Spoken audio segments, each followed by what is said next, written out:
Welcome to Well-Traveled Life with Jonathan and Jennifer. We're sailing today near Hubbard Glacier, but we want to talk to you about one of our videos from Scotland. We're going from Garvey to Fort William. We've left the NC 500 and we're coming down south all the way along the Loch Linnhe. Traveling south through the Highlands, we will stop in Bewley, Drumnadornoch, have a quick rest in Spain Bridge, and end up at Fort William. The treat here is that we'll be traveling down the length of the Loch Ness.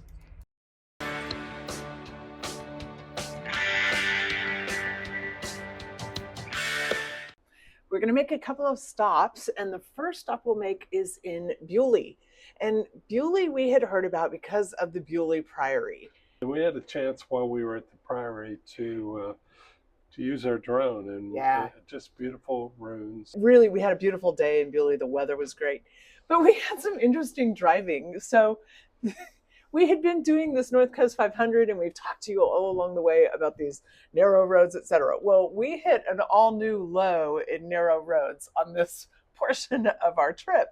We were taking a turn that looked like it had been clearly stated where we should go, and we ended up traveling through some farmland. Oh yeah. Yeah, I think the Tesla mapping at that point was taking us through what looked like a nice detour or a road, and it was essentially a cornfield, and But it was a great tour, and we were really proud of our driver. And we laughed so hard. We laughed so hard. Tammy, we're talking to you. Tammy, we're talking to you. But, the fall is coming, I can feel it. The breeze brings goosebumps to my skin. Tonight the whiskey feels stronger. After finally getting on the right road to Bewley, we made it into the Priory. There is free parking right there at the Priory. And on the day that we were there, not only was the weather great, but the crowds were really light. Gasoline on hidden desires. So I'll throw another log on the fire. Monks of the reclusive Valesculian order founded the Priory in about 1230, and despite their vows of poverty, the impressive church betrays the wealth and power that they had. In French, Beaulieu means beautiful place, and the Gaelic name for Bewley means place of the monks. And with its picturesque riverside setting, that absolutely makes sense. The monks were granted extensive fishing rights to the river, which provided both food and income.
The original priory here in Bewley was first built in about 1230, and it was for a cloistered set of monks who actually came from France, and they were the order of the shoe of the cabbage.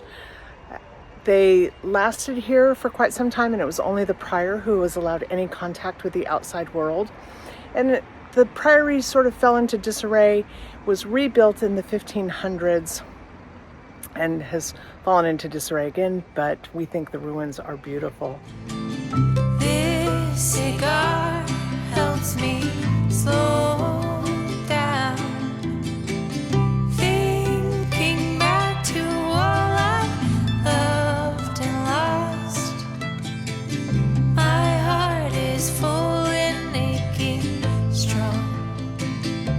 The sycamore tree is one of the oldest in Scotland. In fact, in 2017, it was runner-up for the most historic tree in the country.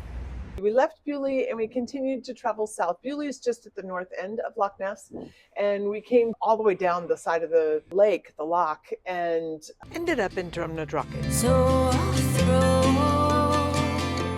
Yeah, which is frankly a little bit of a touristy town, but A lot of a touristy town. People going to Scotland, they're going to go to Loch Ness and look for Nessie and all that. And if you are looking for Nessie, Drumnadrochit is right in the heart of all of that. You have the Loch Ness Centre and Exhibition area, Nessie Land, as well as a Loch Ness viewpoint, and the Loch Ness Craft Trail. And Urquhart Castle is right on the lake, just adjacent to Drumnadrochit. It's all right there. We stopped along the main road. We had some water and some sandwiches. Lots of little art shops. Picnic tables. There was a young man on a bagpipe performing very well. A bagpiper on the green. What more could you ask for? In a kilt. Yeah. And we've got some footage from our trip with Justin, who you'll remember has been tour guiding us throughout a lot of Scotland. Off and on. And on. And he talks a little bit about kilts. I think you'll find that Highland culture is an interesting piece. So look forward to that from Justin here.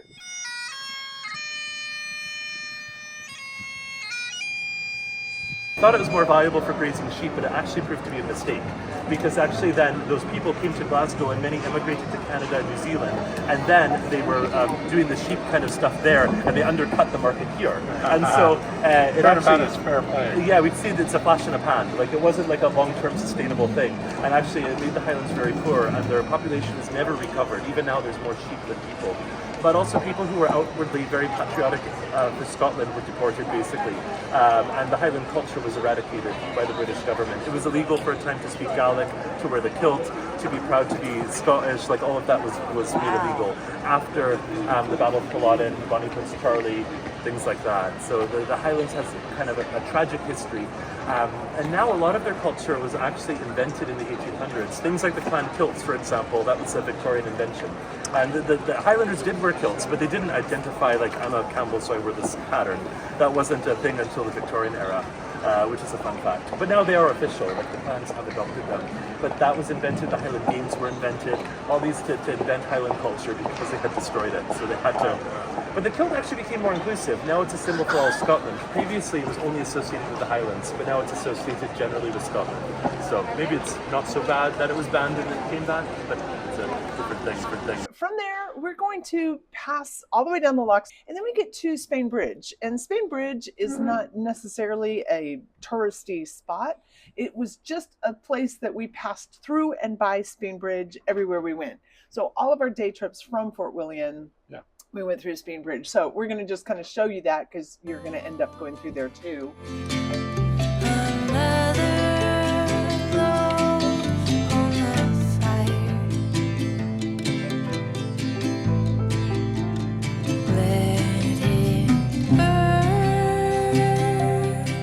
It's worth a stop to the Commando Memorial, which honors the original British commandos who fought in World War II, and also has a great view of Ben Nevis. And then we finally get to Fort William, and we'll spend a little bit of time in Fort William. We had a little apartment that we had rented, a flat. Certainly looked good online. I think it was very serviceable. It was right downtown. It was convenient.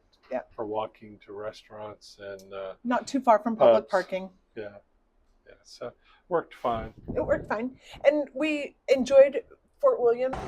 Fort William has a high street with lots of outfitting kinds of shops because people are really taking advantage of the outdoors here. On one side of the downtown area is the Parade Gardens, which is bordered by the Duncansburgh and the St. Andrew's churches. Other attractions include the West Highland Museum, as well as the Scenic Steam Railroad, which goes over the viaduct made famous by Harry Potter films, but listen later for Dave's advice on this. And cruises on the loch. Fort William, we went to a local pub that was served pizza. That was fantastic. Yeah, Black Isle Bar. With a nod to the outdoor life prevalent in Fort William, as well as a really incredible listing of beers on tap, including lots of darks, we tasted 9 different beers. I would say we had some general favorites. The Black Isle Blonde was a fairly good, easy drinker for everybody. Isle of Dogs Stout got mixed reviews. Tammy had an absolute no. Jonathan and Jennifer kept it on the can-do list. Hibernate Oatmeal Stout was a strong finisher for everybody. The Scotch Ale was really different, but likable. The Red Ale was probably the easiest drinker that everybody gave basic scores for. The Isle of Dogs Stout got mixed reviews, and the Oatmeal Stout was a clear winner. Right below our little flat, there was Indian restaurant. I think we had Indian food one night. Yeah, very good. Quite good. Very good. And so we really enjoyed a treat that we had in Fort William. While we were down in the Lake District in England, we had met a couple at dinner at the Greyhound in was it in Grisbeck? So we had met Dave and Mo at the Greyhound, and they were kind enough to stay in touch with us. And when we got to Fort William, we connected, and we all went out to dinner at the Ben Nevis Inn. Yeah. And Fort William is this great place for outdoor activities, and it's a great jumping off place for other places. Yeah. And Ben Nevis, a Ben is a mountain, is the highest mountain in Scotland, the United Kingdom, and all of the British Isles. It is 4,413 feet above sea level at the summit. There are multiple trails and treks, the easiest being the mountain trail and the hardest being the pony trail. If you're thinking about doing the climb, you need to plan 7 to 8 hours, and it's a good idea to have a guide because weather on the Ben can really be difficult. Even in the summer, high winds, rain, snow at the summit can limit visibility and make it treacherous as there are really steep cliffs. And without visibility, it's easy to lose the track. As you come in there, it was late in the evening. We could actually see the last groups of hikers coming down the mountain with, maybe lamps on their head. Yeah. And it was getting pretty dark, and it's kind of a combination restaurant. And we just had an amazing dinner there. It was a terrific time. Not only did they kind of connect us with that's where you should go for dinner in Fort William, which we found to be true. They were right on target about that. The dinner was fabulous, but it was such a great location. I mean, old Scotland. This felt like old. Do you remember what you had for dinner? I do. You want to talk about it? Okay, I have been wrong, and Scotland has made me right.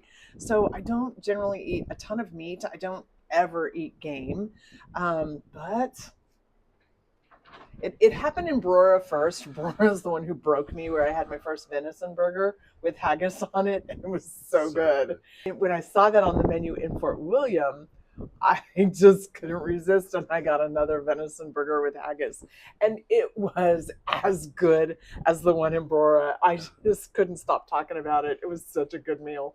What'd you get?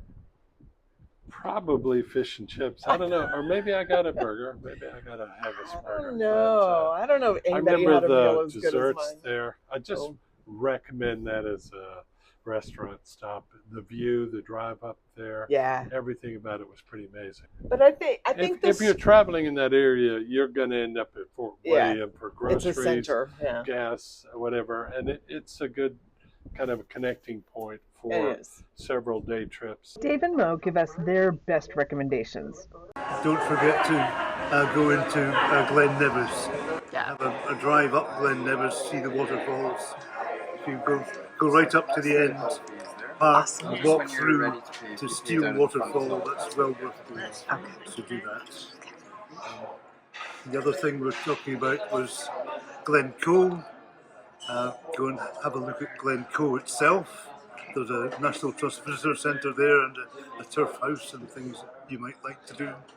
There's Glen Coe Loch Linnhe, which is a feature just out of the village of Glen Coe, and that's worth doing.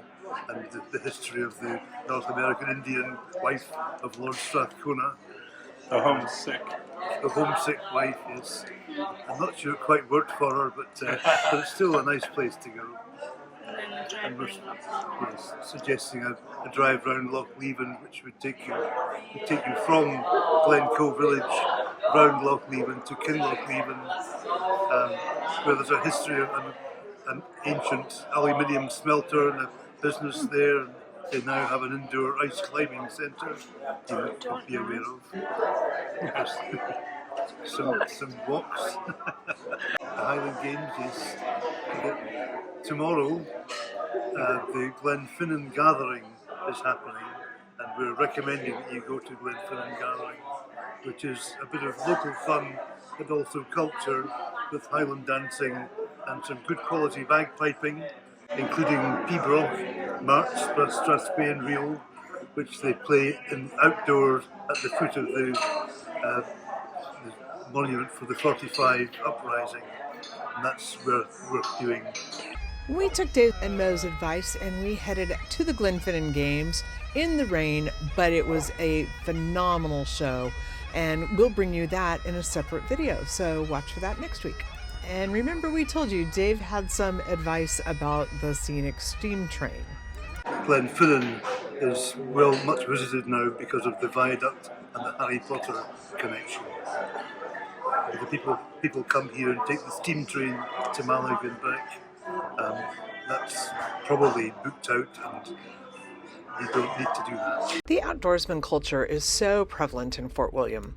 Well, you're sitting at the foot of Ben Nevis, you know that. It's the highest mountain in Britain. It's a big draw, and we'll be aware of that. Scenery is a big thing. The mountains, just do that. We have a mountain cable car at Aonach Moor, which is a tourist attraction. Annually, there's the downhill mountain bike World Cup. This is the venue for that. The Nevis Range is where they've got the best downhill track in Britain, which was used. The Glasgow mountain bike event was mainly around Glasgow, but also the event here was linked to that. It's a special part of the world where we've got the highest mountain in Britain. We're right on the seashore. We've got a lovely coastline, canoeing and sailing and swimming, so that you can do lots of outdoor activities here. Agreed. We're very fortunate. Agreed. It's a good place to live, and a mild climate. Some say too wet, but it doesn't rain all the time. It gives it a nice green outlook. That's true. So we like it. We're East Coast Scots, but we've come to terms with the midges and the rain quite well, having been here for over 40 years, and we're planning to stay. Thank you very much. There definitely is much to recommend there. But the star of Fort William is Dave and Mo. Yeah. Dave and Hey, Mo, David. you guys were such just a welcome treat, and to be able to meet you in one part while you're on vacation, and then to be able to continue our vacation with you was really, really special. And I think, again, you hear us say this all the time, but this is why we travel. David, Mo, we hope to see you again on our future travels to Scotland, or if you come to the States. Yeah, or when you come to Texas, right? You've got a home there. Yeah. Thank you. Thanks, guys. Hope you enjoyed this video.